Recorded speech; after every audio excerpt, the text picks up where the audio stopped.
Gas bottling প্ল্যান্টে জেলা প্রশাসনের উদ্যোগে একটি মক ড্রিলের আয়োজন করা হয়।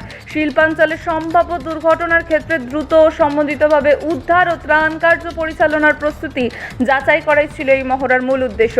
এই মক ড্রিলে উপস্থিত ছিলেন অতিরিক্ত জেলা শাসক অনিন্দ সরকার। এছাড়াও অংশগ্রহণ করেন জেলা পুলিশ প্রশাসন, কিউআরটি টিম, স্বাস্থ্য দপ্তর, ফায়ার ও এমার্জেন্সি সার্ভিসেস এবং অন্যান্য সংশ্লিষ্ট দপ্তরের আধিকারিকরা।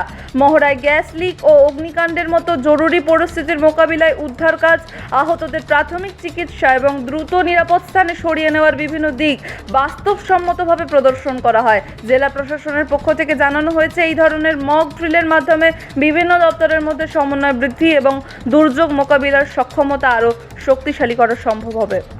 ব্যুরো রিপোর্ট, বাংলার কণ্ঠ। যদি আমরা বিপর্যয় আসে তা কী করে মোকাবেলা করব তার জন্য নিয়মিত প্র্যাকটিস হয় এবং তারই একটা অঙ্গ এখানে আমাদের মক ড্রিল হচ্ছে। আমরা একটা এরকম সিচুয়েশন হচ্ছে, যদি কোনো জায়গায় আমাদের, যেমন এখানে আমরা ক্রায়োসেল সংস্থা আছে, যদি কোনো রকম ইস্যুস হয় যেখানে হয়তো প্রাথমিকভাবে কোনোখানে যখন আগুন লাগে বা কিছু হয় বা কেমিক্যাল ডিজাস্টার, এখানে আমরা কেমিক্যাল ডিজাস্টারের একটা দেখছি যে লিকেজ হয়েছিল।